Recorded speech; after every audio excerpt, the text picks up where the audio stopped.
Assalamualaikum warahmatullahi wabarakatuh.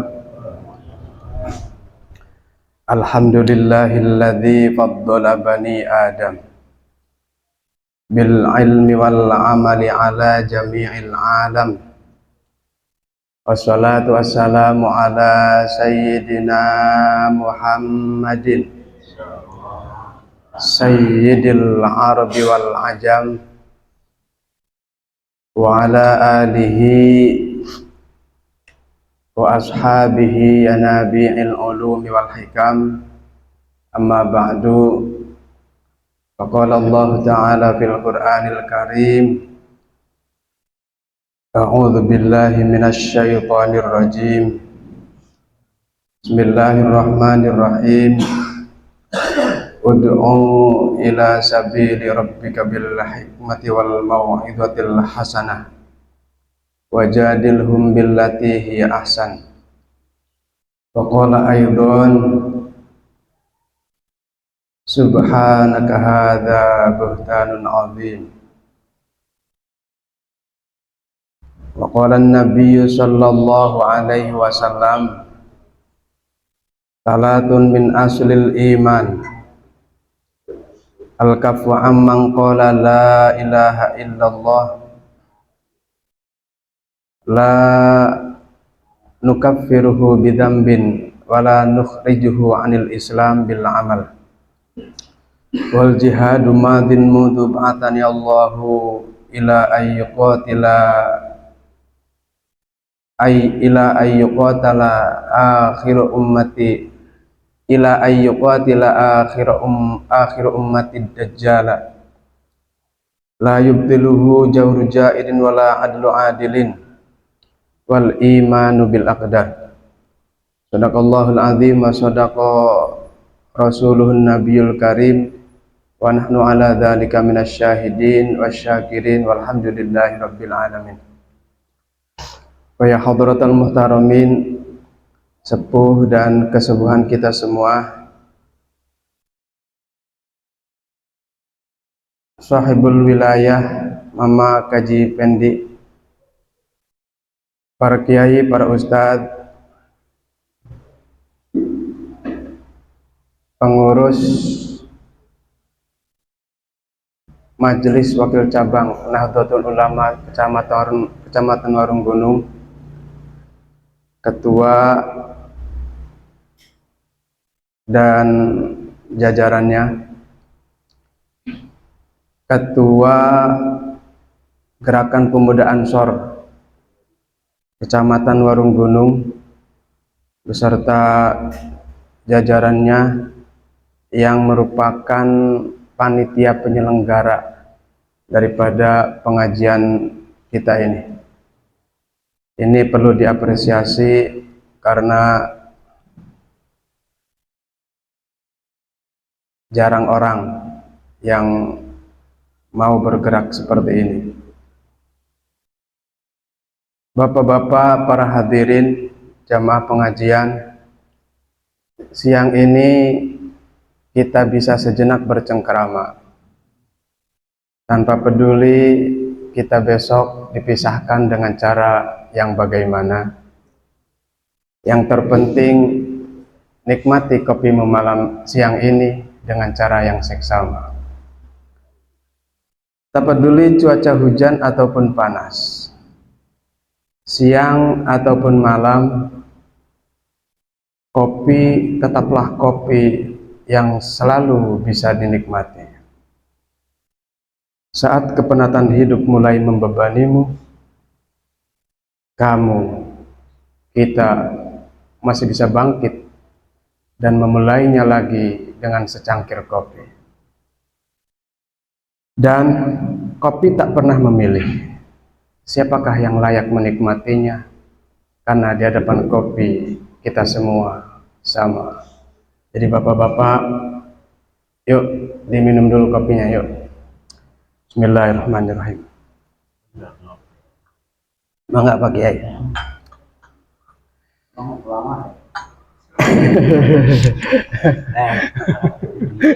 Ngarok mangga. Pangulah tegang banyak. Bener, tawaran. Ini tawaran ta cenah. Payah sahibul wilayah na ya. Bapak-bapak, perkenalkan, saya Agus Salim. Saya punya julukan Jamer Ngora.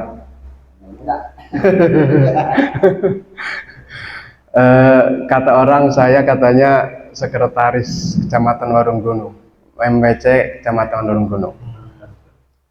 Padahal saya sudah mengundurkan diri, Pak, karena saya ditarik di kabupaten di PCNU Lebak jadi pengurus atau masih sekretaris lagi, yaitu Lembaga Bahsul Masail PCNU Lebak. Jadi bapak-bapak tolong, ini ada posisi kosong. Lumayan tak? Jadi pengurus NU Majelis Wakil Cabang Kecamatan Warung Gunung. Tapi yang namanya ngurus NU memang duit napa? Duit. Mata kesah lanu hayang, jarang hayang. Duitan masalahnya. Tapi perlu diketahui, Pak, saya mengutip ucapan bagus dari Mama Haji Pupu, apal merenya. Pupu saat anak Pupu Saifuddin. Mama Pupu bela. Pupu Mahmudin. Eta anu jadi ketua, mantan ketua ya? Mantan ketua MUI Lebak Banten. Ngomong kieu aja. Orang mah ngurus NU, doang orang ngurus galengan batur. Aya belut tewak gitu. Jadi ulah ngahaja neangan ngurus NU neangan cenah bae cenah jadi ketua jadi semangat jadi sekretaris aya duitan ieu. Pak bener bae malah kudu korban. Tah doang etan ngaranna ketua GP Ansor jadi panitia pengajian ieu. Di kantong manehna teh Pak ngamplopan para kiai sembarangan. Eta dan alhamdulillah nama saya preler jadi ringan. Jadi nggak seringan ya. betul. Tuh eta perlu diapresiasi, perlu di iya. Jadi ngurus NU mah tuh aduh pokoknya orang khidmat tabarukan ka para ulama, khususnya Mbah Hasyim Asy'ari, khususnya Mbah Khalil Bangkalan, pokoknya para ulama, para wali-wali Allah yang turut berjuang dalam mendirikan organisasi ini, jamiah ini. Itu bukan orang sembarangan, wali-wali Allah. Siang ini saya dibebani tugas. Sebenarnya masih ngerasa can pantes, tapi iya be tabarukan ke NU, ke para kiai, para ulama, khususnya ke pengarang kitab Mafahim. Jadi yang akan saya baca ini ngajinya ngaji milenial, Pak. Saya bukan orang Sunda, jadi itu bisa ngomong Sunda. Ngerti meren ya? Satu setengah mengerti, ngomong kieu mah ngobrol mah bisa, tapi lamun jeung ngampikeun kieu hese. Jadi pakai bahasa Indonesia. Dan sekaligus ini saya videokan, Pak. Karena untuk dijadikan konten akun saya. Anda bisa cek, Bapak-bapak bisa cek di YouTube, TikTok, Facebook, Instagram, ada akun namanya Jamer Ngora, itu saya. Kalau malam biasanya suka live, Pak.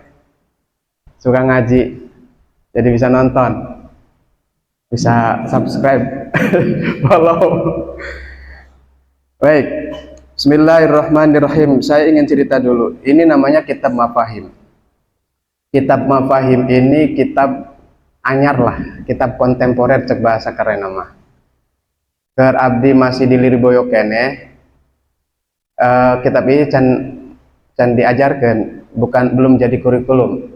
Karena kitab ini baru keluar, baru diterbitkan sekitaran tahun 2000-an, 2004. Itu Kitab Mafahim. Kitab Mafahim ini kitab karangan Syekh Muhammad. Syekh Muhammad itu gurunya siapa? Kalau Bapak kenal Ki Haji Said Akil Siraj, itu gurunya. Sekilas tentang beliau, beliau ini Syekh Muhammad ya, ini madhabnya Maliki. Beliau masih Dzurriyyah, tapi bukan Habib. Beliau masih Dzurriyyah Nabi, tapi bukan Habib. Beliau Al-Hasani bukan Al-Husaini. Kalau yang di Indonesia itu rata-rata Al-Husaini, rata-rata di Indonesia itu. Bukan Habib, tapi Sayyid. Ini yang asli, ini yang asli. Ya. Ya kalau Habib di Indonesia kan sudah terbukti katanya ada penelitian bukan keturunan Nabi, dan itu belum terbantahkan. Belum terbantahkan. Beliau ini Syekh Muhammad itu wafat tahun 2004. 2004. Umur 7 tahun hafal Quran. Umur 15 tahun hafal kitab Al-Muwatta karangan Syekh Malik, Imam Malik. Makanya beliau disebut Muwatta berjalan. Itu Syekh Muhammad.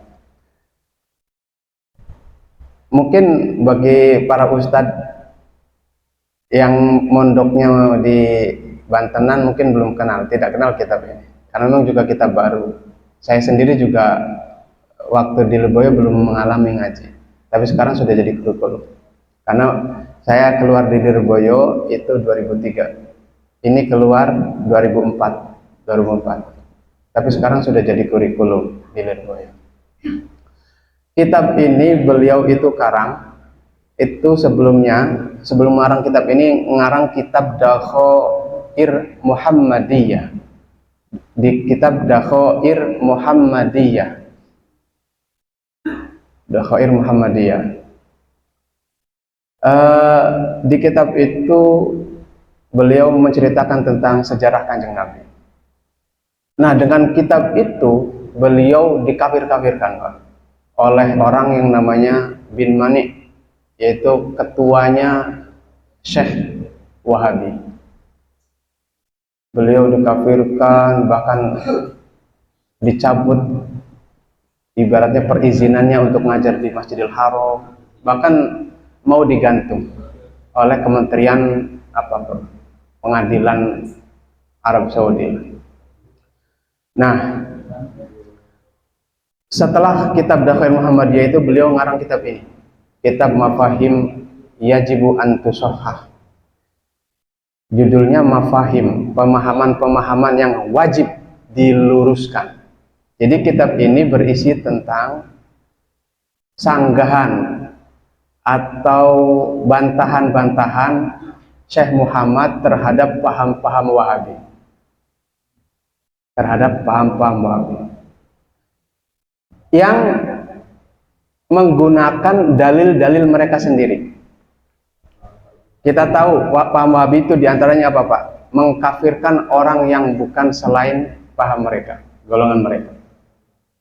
Doang orang ya kafir, cek mana nama? Kafir orang, cek mana nama? Etap Wahabi. Wahabi. Kemudian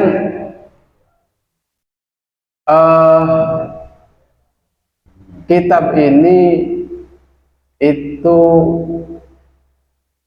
sampai bisa membuat beliau ini terkenal. Makanya disebut kitab terakhir yang beliau karang, tapi yang paling terkenal. Beliau itu pernah mengarang kurang lebih kitab sampai 100 kitab. Yang mengijazahkan pang jadi kiai, kurang apa jadi kiai ngangkat sorangan kan? Ngangkat sorangan. Tapi Syekh Muhammad jadi kiai eta dijazahkan, dilegalkan ku 200 ulama dunia. Atau apalana dites segala macam. Dalil-dalilna atau kaidah-kaidahna dites. 200 ulama. Kurang mah hiji kan. Ngangkat sorangan malah. kurang ya. Nah, satu kalimat yang mungkin kita bisa kenang dari beliau, Syekh Muhammad. Surga itu tidak gratis, Pak. Maka belilah surga itu dengan hartamu, amalmu, dan ilmu. Saya ulangi, surga itu tidak gratis. Maka belilah surga itu dengan hartamu, ilmumu, dan amalmu. Itu. Baik, saya mulai. Yang bawa kitabnya punya, monggo dibuka halaman 85. Kemarin kita baru mulai mukaddimah karena memang kitab ini, pengajian ini jarang. Sekarang kita masuk kepada pembahasan inti. Bismillahirrahmanirrahim. Supaya cepat, saya tidak akan maknai Jawa lah. Ya kayaknya. Bismillahirrahmanirrahim. Mauqifus Syekh Muhammad bin Abdul Wahhab. Kalau diartikan artinya sikap Syekh Muhammad bin Abdul Wahhab. Bapak-bapak perlu diketahui, mungkin kita yakin sering juga lah mengenal istilah Wahabiyah kan begitu. Ini yang membawa atau imamnya gitu, dedengkotna eta ngaranna Syekh Muhammad bin Abdul Wahhab. Paham Wahabi yang kita kenal itu diantaranya itu tadi, mengkafirkan orang selain golongan mereka, kemudian anti madhab. Paham Wahabi ini yang sebenarnya barokah juga. Dengan paham Wahabilah inilah diantaranya NU itu berdiri. Jadi Wahabi ini kan, Muhammad bin Abdul Wahhab itu bekerja sama supaya yang namanya madhab baru kan supaya terkenal, diterima oleh masyarakat umum secara luas seluruh dunia. Akhirnya kerjasama dengan pemerintah, namanya Ibnu Saud. Nah, jadilah madhab ini jadi madhab negara. Madhab negara itu menghilangkan madhab-madhab yang ada. Madhabul arba'ah itu hilang, dihilangkan. Yang ada adalah madhab Wahabi. Itu pemahaman umum kita, bahwa selain golongan mereka kita ini kafir. Kemudian madhab semuanya itu adalah tidak benar, salah semua. Bahkan yaitu tadi, ulama zaman dulu sebelum datangnya Muhammad bin Abdul Wahhab itu dianggap nanaonan, dianggap salah semua, yang benar itu dia. Itu madhab Wahabi. Kita kenal seperti itu. Dan pimpinannya adalah namanya Syekh Muhammad bin Abdul Wahhab. Nah, pada siang hari ini saya ingin menjelaskan sesuai dengan apa yang ditulis di kitab ini, bahwa pemahaman-pemahaman yang sering kita dengar dan bahkan kita sering kali jadi korbannya, itu sebenarnya adalah kesalahan atau sebabnya adalah para pengikutnya sendiri. Contohnya begini, Bapak tahu Syekh Hasyim Asy'ari dan Syekh Muhammad Dahlan itu seperguruan, Pak. Satu guru. Dan Bapak tahu beliau itu pernah membuat kitab untuk Muhammadiyah. Jadi Syekh Hasyim Asy'ari itu membuat organisasi namanya NU, Syekh Muhammad Dahlan itu membuat organisasi namanya Muhammadiyah. Itu Bapak tahu, Muhammadiyah sekarang kan tidak pakai kunut, ya, tidak pakai kunut, taraweh 8. Itu sebenarnya, Pak, Syekh Muhammad Dahlan itu sama amaliannya seperti NU, kunut ya 2 make, kemudian apa lagi, taraweh ya 12. Itu dikitabkan, guru saya punya, yo bejaan ke orang-orang Muhammadiyah, bahwa sebenarnya Muhammadiyah itu amalannya sama seperti kita. Nah, kemudian kenapa sekarang menjadi berbeda? Muhammadiyah 8, kunut temake. Itu dimulai dari Muktamar 1984 Muhammadiyah di Jombang. Karena Soeharto waktu itu lebih